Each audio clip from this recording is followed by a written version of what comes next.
ayat ini disebut dengan ayat sejuta umat. Kenapa ayat sejuta umat?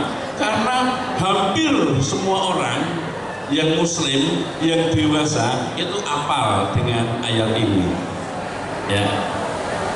Kalau kita buka pada Al-Quran, kitab suci kita, surat yang kedua, ya, surat yang kedua itu adalah surat Al-Baqarah. Setelah yang pertama Fatihah atau Ummul Kitab, tadi sudah dibaca bareng-bareng. Semoga dengan tadi bacaan Ummul Kitab tadi bisa memberikan fadilah kepada kita semuanya, sehingga hidup kita menjadi semakin berkah. Ya, oke. Di sana muncul enggak? Oke, yang pertama duluan. Saya memberi judul. Kalau tanpa judul nanti tidak enak. Seperti lagunya Iwan Fals. Belum ada judul itu tapi lagunya enak. Saya suka banget. Tapi kalau tidak memberi judul nanti tidak enak. Maka saya berjudul Ramadan membentuk karakter kita, dan kemudian dengan nuzulul Quran momentum penguatan literasi. Saya mencoba untuk ini Pak, mengambil dari sisi kepelajaran, dari sisi siswa. Karakter tentunya pasti saya yakin tahu kalian bahwa pendidikan sekolahan selain membentuk kognitifnya atau pemikirannya, juga membentuk karakter siswa. 18 karakter yang kemudian diringkas lagi menjadi 5 karakter, kan begitu ya. Terus kemudian kalau di IKM, implementasi kurikulum merdeka, sekarang munculnya karakter itu adalah pada P5. Apa itu P5? Proyek penguatan profil P4BK. Kalau di SMK namanya P4BK. Profil penguatan pelajar Pancasila. BK-nya budaya kerja, karena SMK budaya kerja. Nah, berbicara tentang pelajar Pancasila tersebut, ini beda-beda. Bukan berarti anak buah atau turunan, atau dalam bahasanya Pak Waskita itu derivation daripada pemuda Pancasila. Beda, nggak ada hubungannya ya. Kita membentuk pelajar Pancasila tidak ada hubungannya dengan pemuda Pancasila. Meskipun mungkin beberapa kakak kalian atau bapak kalian menjadi anggota pemuda Pancasila. Ya. Nanti tidak Pancasila abadi gitu. Pak lupa napal karena dulu memang pengurus pemuda Pancasila Kota Semarang. Nah, kalau di pemuda Pancasila lihatnya kan nakal-nakal KB. Saya sedang Pak Yai sendiri di sana. Kan gitu ya.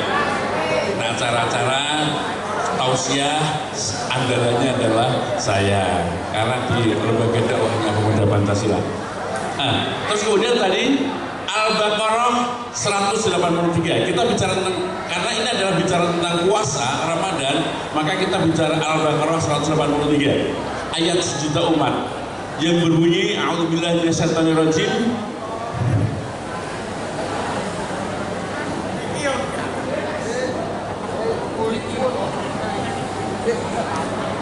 Ya ayyuhalladzina amanu kutiba alaikumussyam kama kutiba alal ladzina min qablikum la'allakum tattaqun.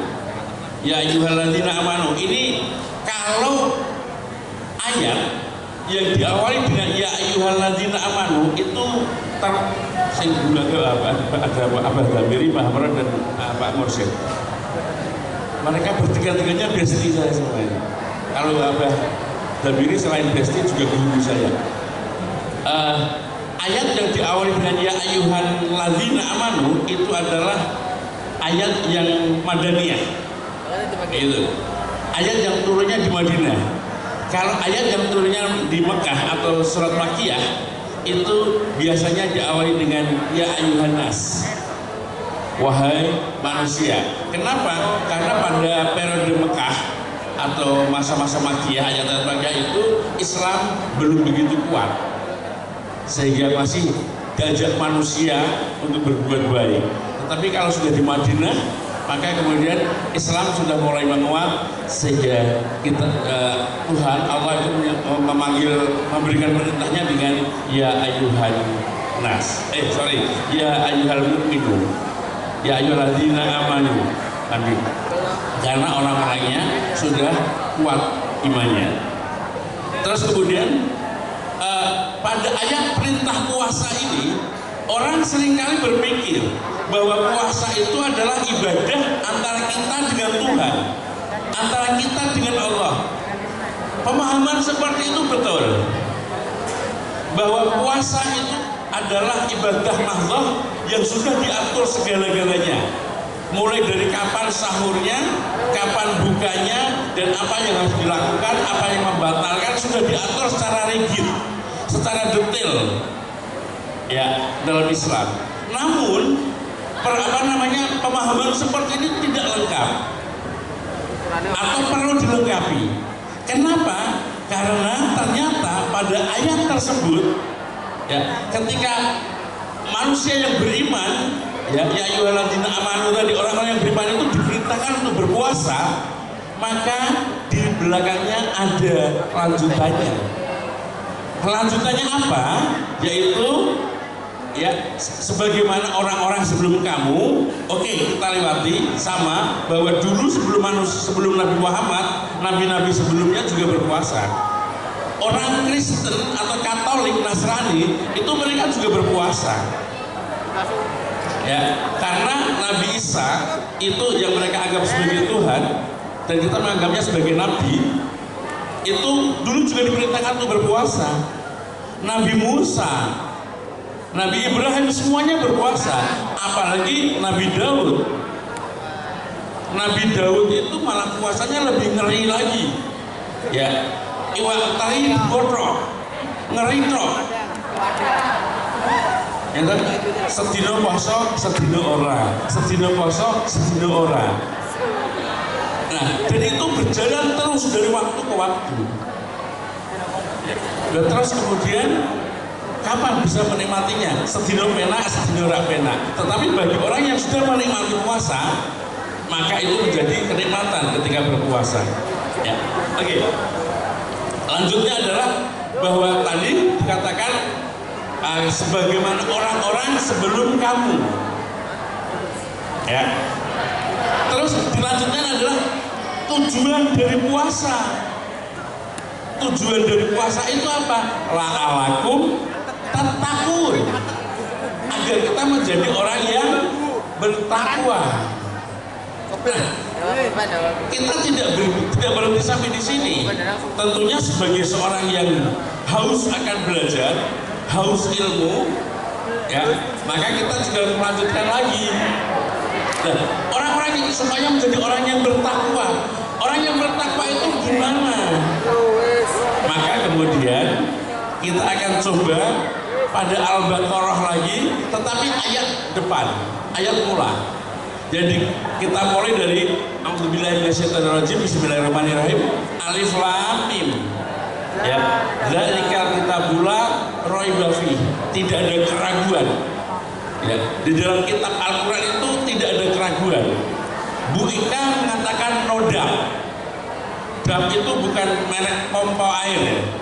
Kalau dam pompa air itu DAB, kalau ini DOUB T. Nodam, tidak ada keraguan atau la roiba. Kalau Pak Hamron menyebutnya la roiba, tidak ada keraguan di dalamnya, dalam Al-Quran tersebut. Terus kemudian lanjutannya adalah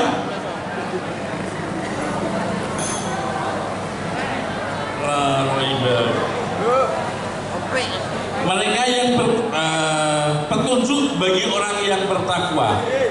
Al-Quran dari kitab tadi adalah petunjuk yang tidak ada keraguan, 100% betul, 100% bagus, ya, dan 100% benar. Itu tidak ada keraguan, petunjuk bagi orang yang bertakwa.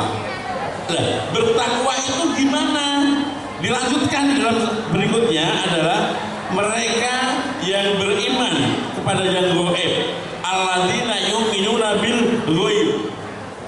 Nah, kalau yang percaya dengan yang gaib itu saya yakin kalian semua percaya. Lihat dari bentuknya itu semua percaya. Ya, bahkan kadang-kadang percaya pada gaibnya kebablasan. ono penampakan. Ya, robong saking percaya ini karo sing goib, malah kemudian karo jin wedi. Itu kesalahan fatal. Jin itu derajatnya lebih tinggi manusia daripada jin. Lalu kok kita takut pada jin? Ya keblinger. Harusnya jin yang takut pada kita. Banyak jin yang menghamba, yang manut pada manusia. Jin iso dikongkon-kongkon manusia. Lalu kok manusia wedi karo jin? Salah banget. Nah, terus kemudian berikutnya lagi adalah ya ini yang penting. Wa yuqimuna sholata, yang mendirikan sholat. Ya, wa mimma razaqnahum yunfikun. 3 kata kunci awal ketika menyebut orang yang bertakwa adalah percaya pada gaib. Gaib itu adalah zat Allah, keberadaan Allah, sifat-sifat Allah dan para malaikat serta yang lain-lainnya yang bersifat gaib, termasuk qadha dan qadar itu gaib. Terus kemudian mendirikan sholat, mendirikan ya, jangan cuma melaksanakan. Apa bedanya mendirikan dan melaksanakan? Kalau melaksanakan itu hanya melakukan, tetapi kalau mendirikan atau menegakkan sholat itu artinya selain mengerjakan sholat sendiri, itu juga dampak dari orang-orang yang sholat itu juga ada. Orang-orang sholat itu as-sholatu tanha anil fahsya'i wal munkar. Sholat itu bisa mencegah perbuatan keji dan munkar. Sholat, ini biasanya bocah-bocah SMP sering lihat. Saya sering lihat ini cacah SMP. Ketika Jumatan ya, sholat, kemudian keji dan munkar. Yang pertama, koncone ini sing sebelah tidak iya sikile. Terus kita balas koncone sebelah kanan. Balas koncone meneh. Itu keji kan. Terus muni waktu kan ora wani, wedi lah wong ana imame. Ana apa meneh ana gurune. Sehingga berita ini pola-polanya gitu. Nah, tetapi kan ini kan menyakiti. Ini termasuk bullying. Padahal harusnya sekolah itu menjadi lembaga untuk pencegahan bullying atau anti bullying institution itu. Tetapi ternyata terjadi bullying justru pada waktu sholat. Dulu mana disenggol. Ini apa mana sih bokongnya rada gede kayak Pak Lukman. Nyenggol koncone ambruk. Ya, meh misuh ora wani, rawang nggih salat. Ya, meh nesu rawang nggih salat. Pol-polane ya mbek batin. Awas lho, bar salam langsung sandalmu tak buat. Sepatumu tak umpetke. Iki aku ora ngandani lho ya. Kok malah dadi pikiran engko kancaku sepatunya tak umpetke. Aja ngono. Iku ora, karena itu hanya melaksanakan sholatnya pun ora jelas. Dan yang lanjutannya adalah babima razaqnahum yunfikun, bahwa rezeki yang diberikan oleh Allah, yang diberikan oleh Tuhan itu kita yunfikun. Orang-orang yang bertakwa itu adalah yang yunfikun pada rezekinya. Orang dipek dhewe.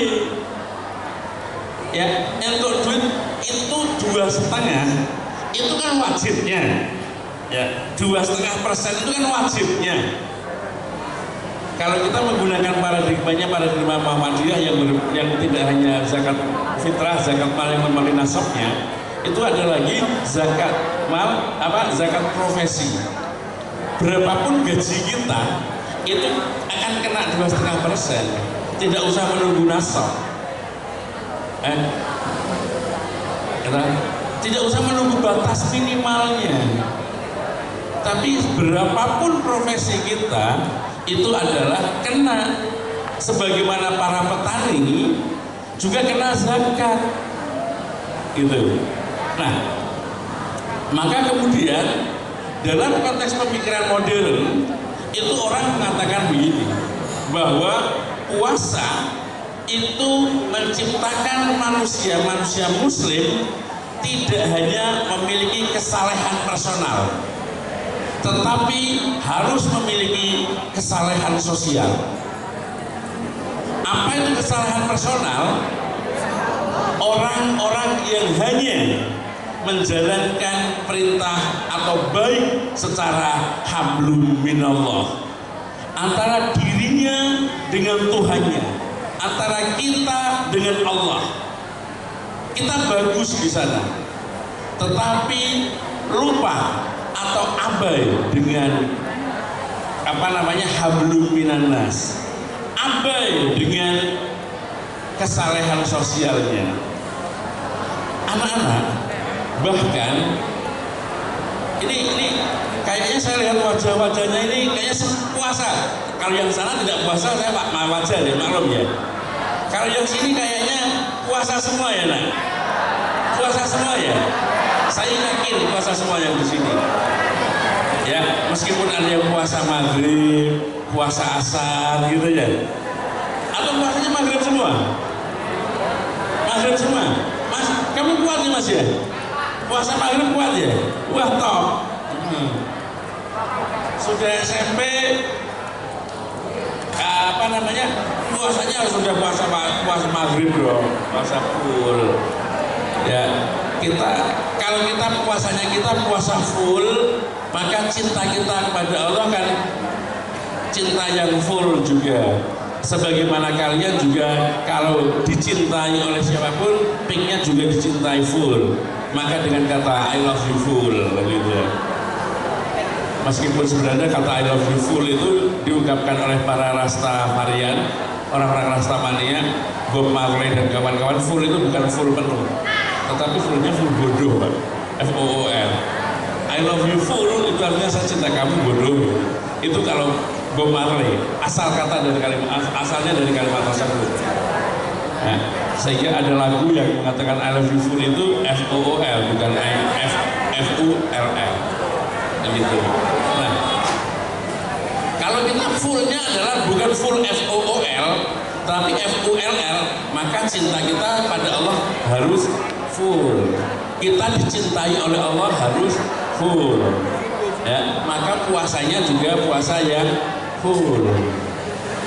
Tapi ada loh teman saya itu begini, Mas, saya kuat puasa full, puasa maghrib, iya puasa maghrib, gitu. Tapi kadang-kadang kan awan-awanku ngelak banget, yuk sambil nunggu beduk maghrib kadang-kadang ngombe es degan gitu. Ada yang begitu ya. Bro, kamu puasa apa? Bu, aku puasa maghrib toh. Bukannya maghrib terus gitu. Ada yang begitu lah, teman saya yang lain lagi. Ini Ramadan tahun ini kamu sudah puasa berapa kali? Lu saya puasa terus lah aku tahu gitu. Puasa maghrib ya ngawur. Bukannya gini maghrib, cuma kadang-kadang sahurnya jam 12 awal gitu. Bukannya maghrib, tapi sahurnya jam 12 awal. Nah, iku ngomong sing kaya ngono, sing kaya ngono ku yo ono. Nek yo jarke ora apa-apa. Karena itu adalah hak mereka. Urusan dia dengan Tuhannya. Kalau misalnya temanku yang Nasrani aja sering ikut buka bersama. Teman saya Nasrani itu ikut buka bersama. Dan bahkan sore nanti dia untuk tugas satu berat ini. Saya untuk tugas satu berat. Tadi 2 hari yang lalu saya dijamri sama Pak Tafsir, disuruh mewakili undangan kepada yang terhormat Ketua PWM Jawa Tengah Bapak Dr. Kiai Haji Tafsir Magi. Diajak silaturahim kebangsaan, yang mengundang adalah Kerajaan Injil. Sehingga kemudian Pak Tafsir teko, kalau harus Pak Tafsir sendiri yang hadir nanti dipoto wong sudah jadi bahaya. Akhirnya saya yang ditugas untuk datang. Kenapa? Loh, Pak Yai, kok saya yang datang? Jawabannya adalah, lah Mas Lukman kan wis kulino kumpul karo wong Kristen gitu. Dianggap saya kulino kumpul karo wong Kristen karena teman saya memang bermacam-macam warnanya ya, ada merah, kuning, hijau. Tapi yang hijau itu meletus. Ini ya. Kayak galon gue. Nah, kembali pada yang tadi, pada kesalahan personal dan kesalahan sosial. Maka anak-anak sekalian, bahwa ketika seorang yang baik, muslim yang baik, mukmin yang baik, itu bukan hanya mukmin muslim yang baik, ibadah mahdhahnya, hablum minallahnya. Wong sing salate kenteng, posone kenteng, zakat posone kenteng, salate kenteng, haji, umroh, tabarus bedino, tetapi nek pelit, cetil metitil, itu bukan orang yang muslim yang baik. Kenapa? Karena muslim yang baik itu hablum minallah baik, hablum minannasnya juga baik. Memang bahwa puasa itu kita lapar. Kalau dulu waktu SD saya diajari, dengan kita merasa lapar pada waktu puasa, kita jadi tahu bagaimana rasanya orang miskin yang tidak bisa makan. Orang miskin yang tidak bisa makan, sehingga kemudian puasa lapar betul. Ya, maka dengan puasa kemudian kita bisa merasakan, bisa berempati cara kerennya, maka kemudian kita akan merasa memiliki rasa peduli, care, ya, peduli atau care pada tetangga kita yang kurang mampu. Sehingga dengan berpuasa maka muncullah yang namanya kesalehan sosial.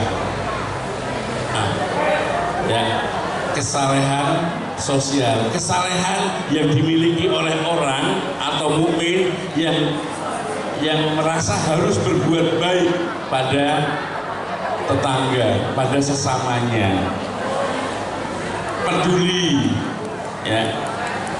Terus kemudian dia dimulai dengan membantu, dilanjutkan dengan membantu. Ada tetangganya, bahkan karena ini bahwa banyak ibadah yang ketika kita tidak bisa melakukannya, ibadah kita kepada Tuhan, hubungan ke atas hablum minallah, kita tidak bisa melakukannya, itu bisa dibayar atau bisa digantikan dengan hubungan dengan manusia. Contohnya ya, orang yang pekerjaannya berat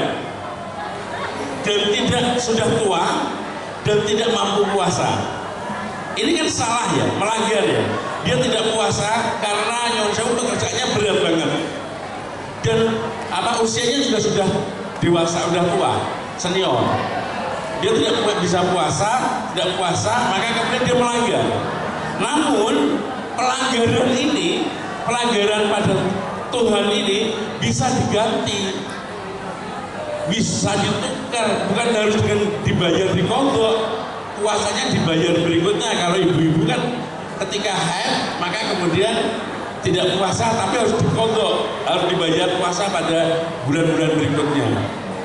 Bahkan kadang-kadang ibu-ibu sampai lupa, wis meh poso meneh utange cek telu. Ya. Utange poso cek telu jebule wis meh poso meneh. Loh, poso kurang seminggu, ya, pas seminggu lagi poso utangku cek telu, akhirnya kebut-kebutan. Payah untuk loro, jebule hat lagi. Waduh, hanya enggak. Makanya bersegeralah untuk melaksanakan atau menyaur puasa ini. Nah, terus kemudian tadi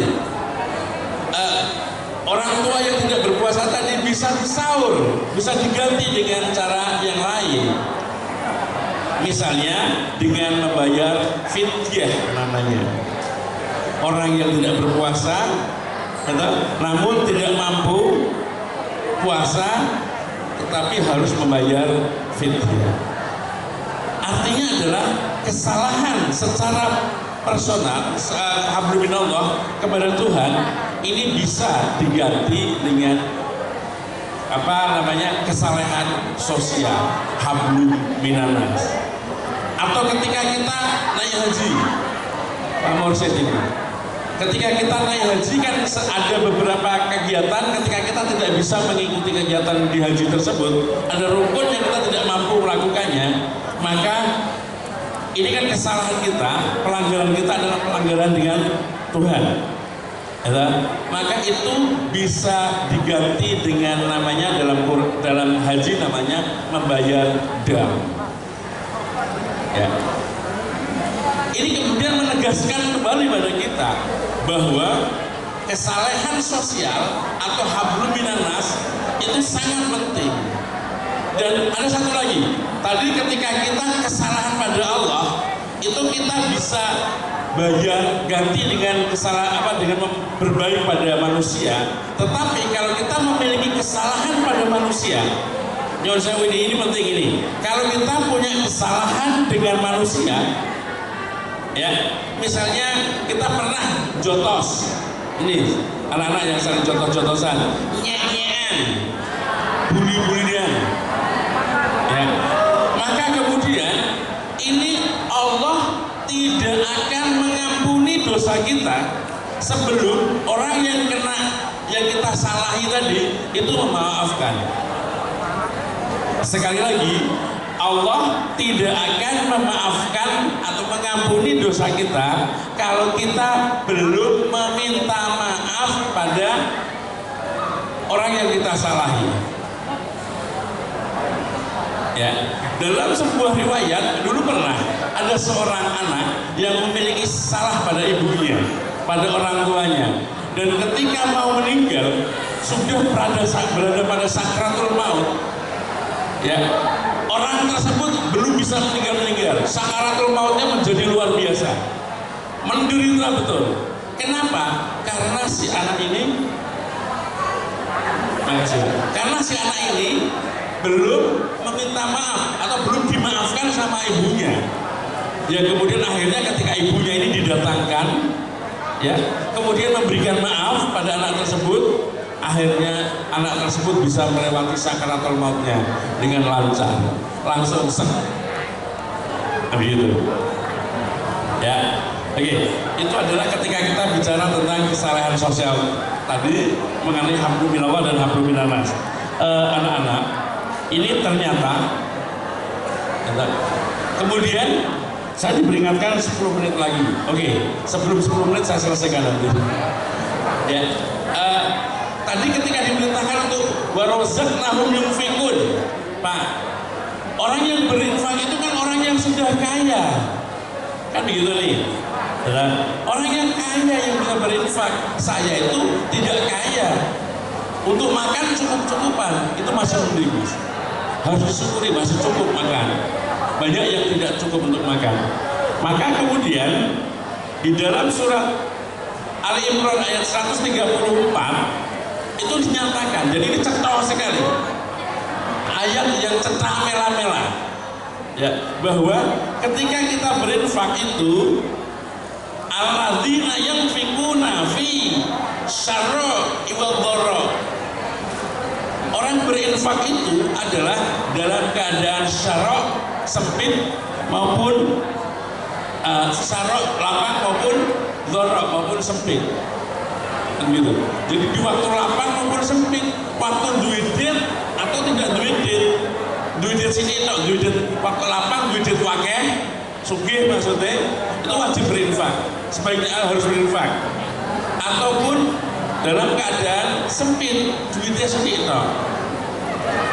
ya, nilainya sama. Misalnya nyuwun sewu, misalnya Pak Rojudin itu berinfak 100.000 di masjid ketika Jumatan, 100.000 itu nilainya akan sama ketika jenengan mas-mas dan mbak-mbak ini infak 1.000 atau 2.000 sampai 5.000. 100.000 dan 5.000 ini nilainya jadi sama. Kenapa? Karena Pak Rojudin misalnya dalam keadaan lapang, duitnya akeh, kalau 100.000 rapatnya kroso. Tapi bagi kalian yang duitnya sempit, maka kalau 5.000 ke sabut, kalau sanggunin 6.000 bagi 5.000 kan berat, maka sanggunin 6.000 ya bagi 1.000. Itu menjadi Anda dalam keadaan sempit tetapi tetap berinfak. Jangan lupa kaya, sehingga kemudian ada orang yang mengatakan begini, saya akan banyak bersedekah kalau saya kaya. Ini satu yang sangat salah, ya, Salah kalau ada yang mengatakan saya akan bersedekah kalau saya kaya. Tetapi kita harus membaliknya. Kita balik dengan mengatakan saya akan bersedekah, baik kaya ataupun tidak kaya. Atau justru kalau dalam Pak Kiai Yusuf Mansur, Kiai YM, itu sering mengatakan bersedekahlah maka engkau akan menjadi kaya. Meskipun kalau kemarin dalam pembahasan di Tarjih Muhammadiyah, gaya-gaya infak sedekahnya Pak Kiai Yusuf Mansur ini kurang cocok kalau untuk Muhammadiyah. Kenapa? Karena kalau Kiai Yusuf Mansur itu selalu mengatakan bahwa kalau kita berinfak, kita akan langsung mendapatkan hasilnya di dunia. Begitu.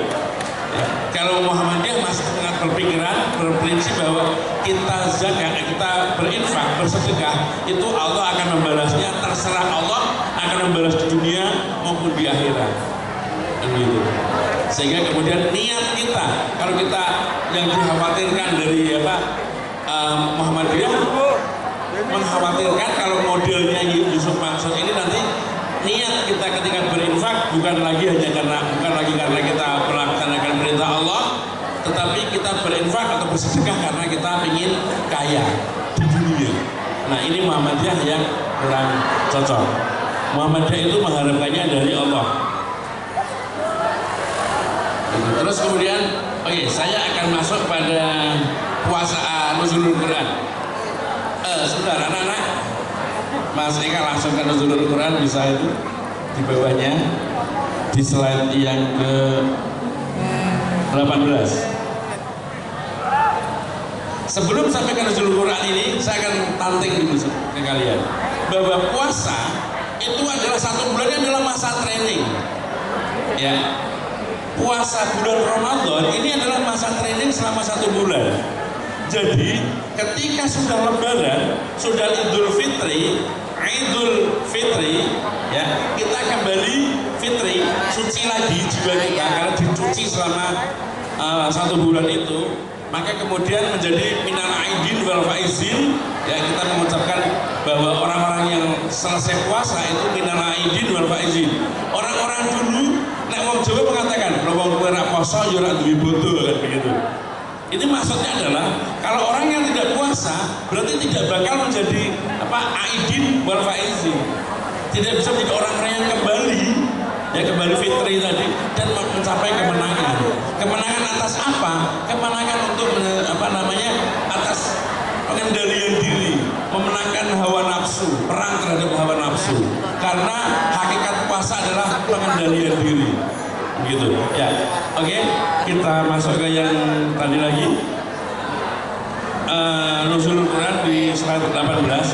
Pertanyaan besarnya adalah apa sih perbedaan Nuzulul Quran dan Lailatul Qadar?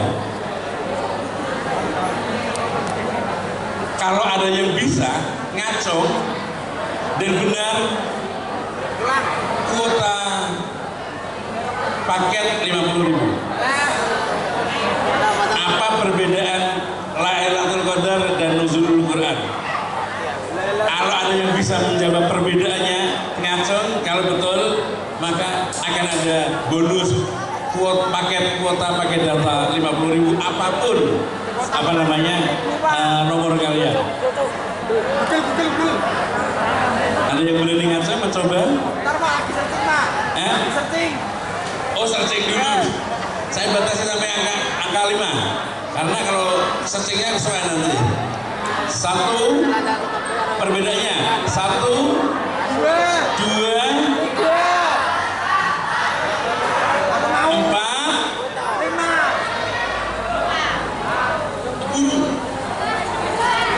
Guru mau murid.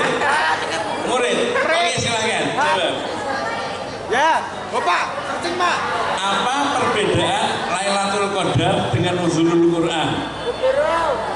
Kita sedang memperingati Nuzulul Quran. Amin. Searching Google nih. Silahkan Mbak, perkenalkan dulu ya identitas. Tarik.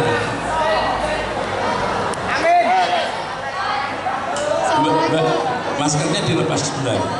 Oh enggak mau? Oh iya. Perkenalkan, nama saya Safina Feiza Dalwatri, saya dari kelas 9A. Saya akan 9A. Ya. perbedaan nuzulul Quran sama Lailatul Qadar itu kalau nuzulul Quran itu diperingati hari setiap 17 Ramadan. Kalau Lailatul Qadar itu malamnya istimewa dan penuh kemuliaan, bahkan lebih baik dari 1000 bulan. Dapat kuota. Hampir betul. Hampir betul. Nuzulul Quran diperingati pada tanggal 17 Ramadan ya. Nah, kita tanggal berapa ini? 27. Kita sudah tanggal berapa Ramadan ini? 20? 27. Tapi kita memperingati Nuzulul Quran. Salah berarti. Tapi benar bahwa Nuzulul Quran itu pada tanggal 17 Ramadan, 17 Agustus. Aku ini kata gue. 17 Ramadan betul Nuzulul Qurannya. Ya. Terus kemudian tetapi peringatannya tidak harus tanggal itu. Kita memperingati tanggal 27. Tapi ada betulnya. Belum lengkap, silahkan mau yang melengkapi paket data 25.000. Tapi di sana lo juga kurangnya lebih banyak, Pak. Itu. Ya. Karena kita kan 1 Ramadan kan 1 April ya. 1 April tetapi kemudian apa namanya? Sehingga kan di bulan Ramadan 2 April. Ramadan itu 1 Ramadan itu 2 April. Maka kalau tanggal 26 April berarti kita 25 loh Ramadannya. Ya, 25. Tentunya tanggal loh. Ini kan Aprilnya, Pak. Ramadannya 25 berarti. 25 Ramadan.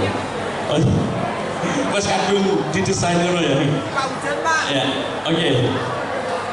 25.000 pakai data. Ada yang mau melengkapi lagi? Kalau betul 50. Kalau kurang atau kurang betul 25. Ayo.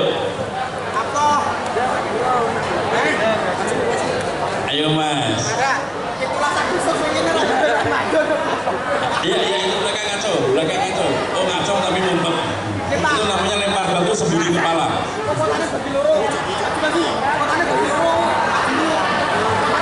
Kuotanya bagi loro sing searching sing ngocoknya ya. Taktik sih, strategi itu udah bagus. Ayo cepat temeh udah loh.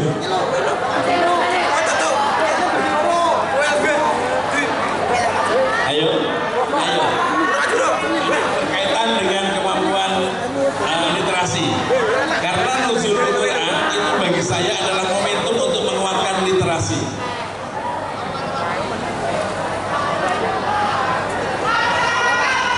Perbedaan antara Lailatul Qadar dan Nuzulul Quran. Ayo. Utangnya cair. Tak untung, Pak. Lanjutkan nanti ya. Ini Mas maju. Oh, tak kira mau maju.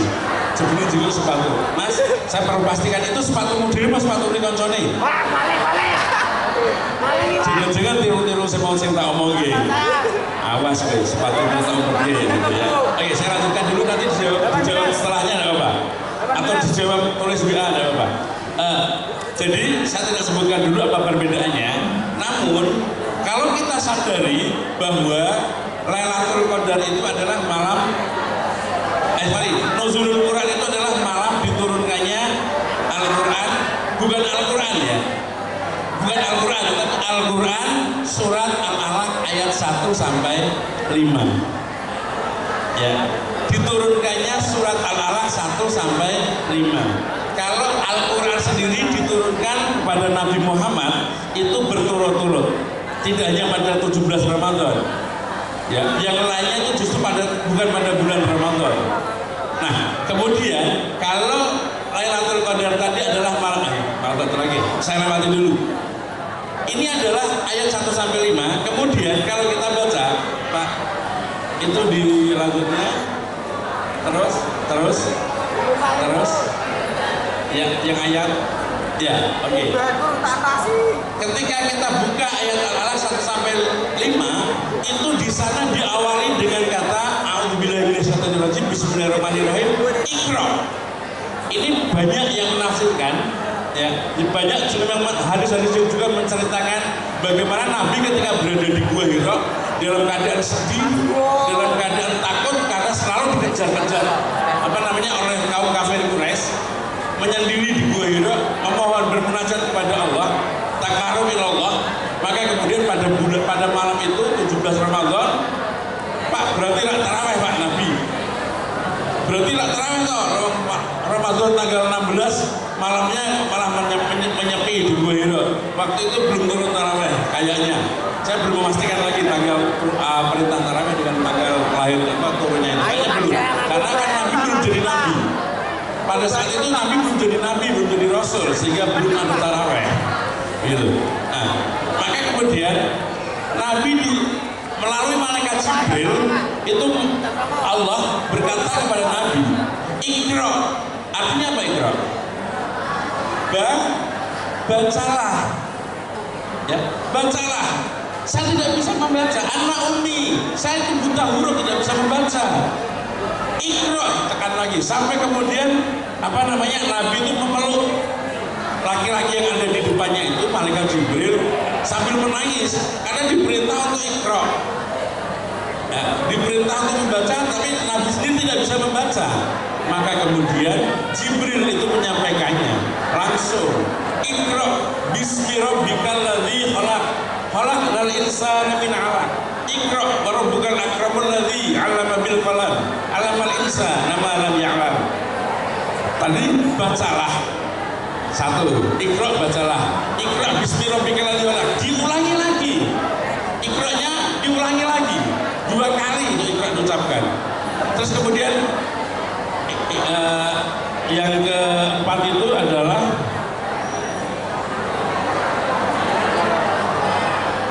alladzi 'allama bil qalam, yang mengajarkan manusia dengan pena. Dan tahu kan, kalian semua IPM kan, apalagi terutama yang pengurus IPM. Ada yang pengurus IPM kan, Som? Yang pengurus IPM ada? Itu belakang? Bukan. Harusnya kalau sekolah Muhammadiyah pasti IPM dong. Namanya apa? Bukan hanya OSIS tapi IPM kan? Ya itu di atas itu ada IPM, anak IPM. Kalau di sekolah-sekolah negeri itu kan OSIS namanya. Kalau di sekolah-sekolah Muhammadiyah namanya kan IPMOSIS, IPM garis miring OSIS. Di internal Muhammadiyah maka kita menggunakan kata IPM. Kalau keluar ya FKO, forum komunikasi OSIS misalnya, kalau tingkat SLTA itu ada forum komunikasi OSIS. Jadi pengurus OSIS Kota Semarang itu ada forumnya. Nah, di internal kita pakainya IPM. IPM itu menggunakan ketika salam, slogannya adalah apa? Kalau pemuda Muhammadiyah adalah fastabiqul khairat, kan gitu. Untuk HW juga fastabiqul khairat. Untuk IMM itu adalah billahi sabilil haq, fastabiqul khairat. Untuk yang perempuan nanti adalah albirru manittaqa. Untuk bapak-bapak kita yang Muhammadiyah adalah nasrul minallah wa fathul qarib. Untuk IPM apa? Ada yang tahu slogannya IPM? Paket data 25.000. Ya, untuk IPM slogannya apa? Hah? Ngacau dulu. IPM jaya jaya jaya itu YL. Yang slogannya. Kalau pemuda Muhammadiyah fastabiqul khairat. HW, salam HW fastabiqul khairat. IMM billahi sabilil haq fastabiqul khairat. NA albirru manittaqa. Di sini banyak, ada Mbak Narti juga, ada Bu Narti itu aktivis tokohnya NA dan sekarang menjadi tokoh Aisyah itu. Itu albirru manittaqa. Nah kalau Pak IPM apa? Ya. Apa? Oh iya betul. Siapa namanya? Falal. Mas Falal itu nanti setelah ini ke belakang paket data nomormu apa, saya isi 25.000. Yang Mentahan. Mentahan mau tak isi pakai data. Aku betul data Mas Ali. Ya, oke. Mentahan deh. Oh iya, oke mentahan kita mau ningguri. Ningguri orang yang biasa ya. Ningguri pagi maksudnya. Ya, oke. Nah, kawan-kawan sekalian, ketika kita mencoba untuk membuka al-alaq 1 sampai 5, ternyata ada 2 kata kunci. Ya, ada 2 kata kunci.